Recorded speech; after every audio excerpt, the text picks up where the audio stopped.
Hello and welcome to this repair tutorial, and today we're going to look at a Marantz and the model number is PM44SE. In terms of general specifications, power output is 54 watts per channel into 8 ohm speakers. This will increase to 80 watts if you connect 4 ohms, and then even higher than that, 100 watts with 2 ohm speakers. And then frequency response is 20 Hz to 20 kHz. Total harmonic distortion is 0.15%, and then input sensitivity 150 millivolts for your line inputs.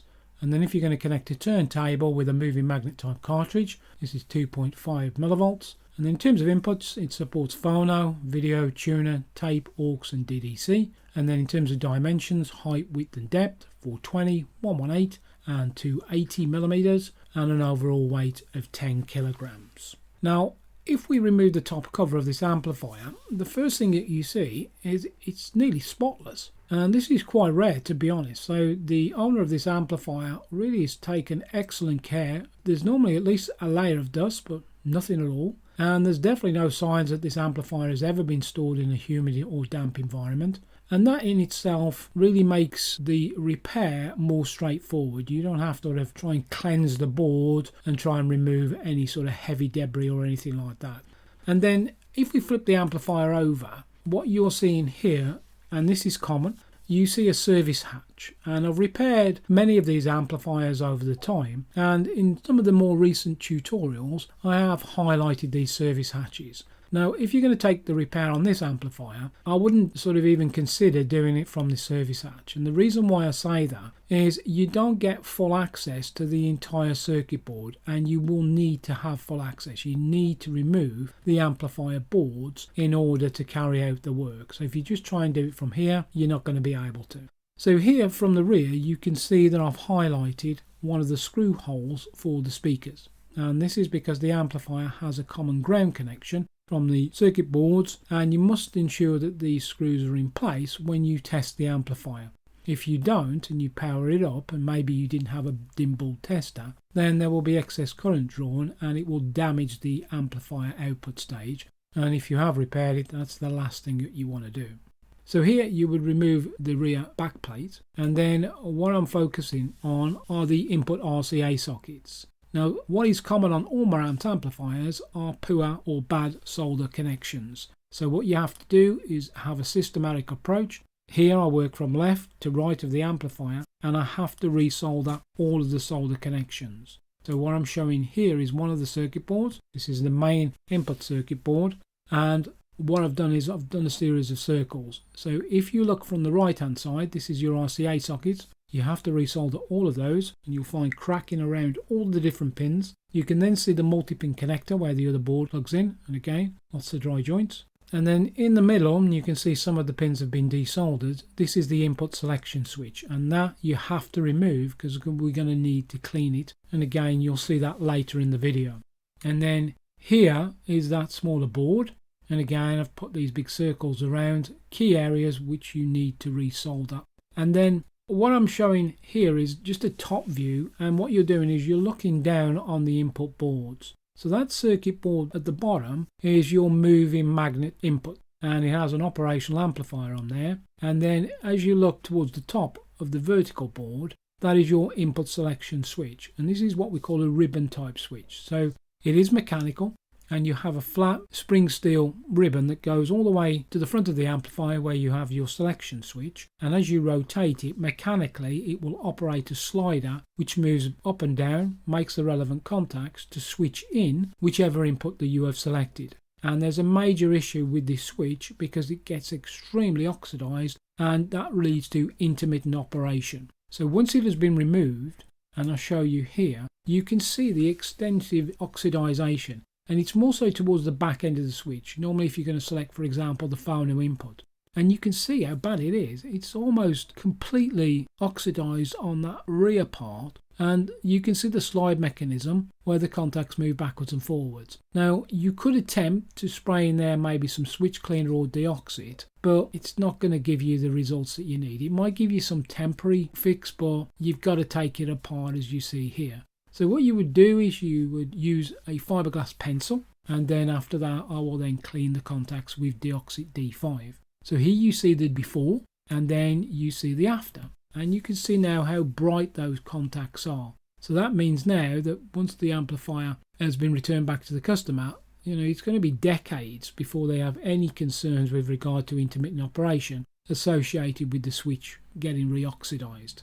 And then here what we're next focusing on is the main amplifier board, and what we're showing you is a top view of that circuit board. And if we zoom in a little bit further, you can see I've put a circle around the speaker protection relay, and again these have oxidized and worn contacts, so you will need to replace that relay just to prevent any issues. And then if we take a more detailed view, the thing that I want to highlight to you is if you look to the front of the circuit board before you get to the input stroke tone board, you can see that there are a series of small tabs. So left and right, you're going to have to take a flat blade screwdriver and bend them and just move them out of the way. And then you have 4 fixing screws. These are these bronze screws that go through the heatsink. And then you can use a pair of pliers, long nose, and just squeeze in the plastic tabs, and then you're able to raise the board up.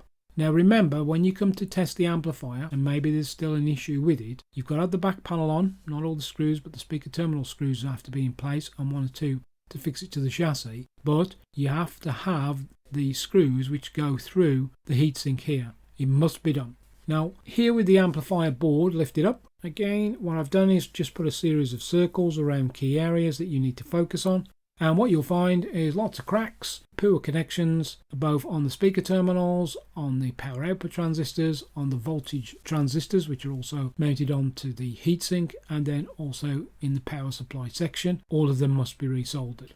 And then here what we show you is the input board for the power. So you can see on the right hand side there is the mechanical switch. By the blue wire there is the input protection fuse, and then you can also see the EI transformer, and it's a good quality transformer, and you can see here that there's a band around it for electromagnetic noise interference suppression. And then what I do is I focus on that board, a couple of screws just to remove it, and then just to press a PCB pillar, and I've drawn a circle here, and that's the mechanical switch, and there is hardly any solder on there at all. So you can imagine that this will break away over time, and then you're going to get arcing and all sorts of problems. So resolder. And then what we're showing you here on this circuit board on the left hand side is the volume control potentiometer. You can see the ribbon cable going to the input selector, and then you can see all of the individual flat cables that come in and then interconnect the different circuit boards. Now what I need to do is I've got to remove that volume control. So here you can see that the volume control knob has been removed, and then there's a locking nut. Just take an adjustable spanner and then you can release the locking nut. And then here what we can see is the volume control potentiometer, and you can see these 2 ports. There's one on the one side, one on the other, and that's where you can squirt into there De-Oxit D5 high quality contact switch cleaner and just rotate it backwards and forwards, and that just makes sure that you don't have any of this sort of noise or static when you adjust the volume control. And you have to check the connections, and you will need to resolder them. Now what I need also to do is I've got to get access to the tone control board, and that's dead easy because you can just remove it from the plastic fascia. And here this is the balance control potentiometer, and again always dry joints, so you need to resolder them. And then what we're showing here is the tone control board. So you can see that we've removed it from the front fascia, it's just pulled back, and I'm just scanning across that board, and then what you'll find is these multi-pin switches, and you need to resolder all of those pins. Many of them you'll have dry solder cracks around there, and then also as well, which I'll show you in a moment, we need to look at the headphone socket. Now because this board is out, I also take the opportunity to spray in De-Oxit D5 into all of the switches, operate them many times just to clear oxidization and just to ensure that you have noise-free operation. This is the headphone socket with the solder connections, and again because it has mechanical stress you need to resolder all of those connections, and at the same time you can also spray De-Oxit D5 into the headphone socket, and then you just insert the headphone jack multiple times just to clean all of the contacts and make sure that you have no issues with noise.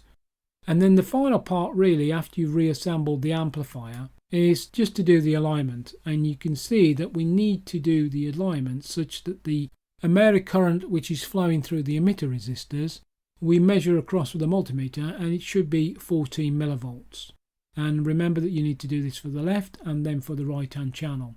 I also verified that the DC offset on the rear speaker terminals was not high, and it wasn't. And remember that if it was excessively high, then the speaker protection system would operate and then click in. Now this adjustment is straightforward, but I have mentioned on previous tutorials, if maybe the adjustment of the presets is a little bit twitchy, you can power off the amplifier, just spray some D5 De-Oxit into there and just rotate them backwards and forwards, bring them roughly to the original position and then power back up again, and then you should be able to adjust them once the carbon tracks of those presets are clean. So what I show you now is the connection across one of the channels, and what we're seeing here is it's high, it's 18.13 millivolts. Now this isn't serious. Remember that these amplifiers and any electronic components will age over time, so when I'm looking at this, I'm not overly concerned. It's just a realignment to restore it back to the factory value of 14 millivolts. So it's slightly been overdriven, but not excessively. So here you can see for the other channel as well, it was high at 17.24 millivolts. And then of course what we need to do is to make the adjustment just to return it back to 14 millivolts as we said. And then here what we show is the top of the amplifier after all of the work has been done. So we now have a new speaker protection relay in circuit. We've also done all of the bad solder connections, we've done the alignment, and we've also cleaned all of the user controls as well. And what we're showing next is the speaker protection relay, and again it's very common. So this is 24 volts DC coil. You can see that it has two poles, one for the left and one for the right, with a single switch action, and it's rated at 5 amps. So you can purchase this relay, it doesn't have to be specific to this particular make. And then finally we put the amplifier onto test just to ensure that it will run perfectly, which it did. Normally for 3 to 4 hours is the average test period, and once that has been done, of course the amplifier has a thorough clean and then it is boxed and returned back to the customer. So that sort of brings us to the end of this tutorial. So as always, I appreciate you stopping by. And again, if you have any questions or you need any guidance, support or help, just email audioamplifierservicing@aol.com. So until the next time, I wish you all the very best. Cheers and bye-bye.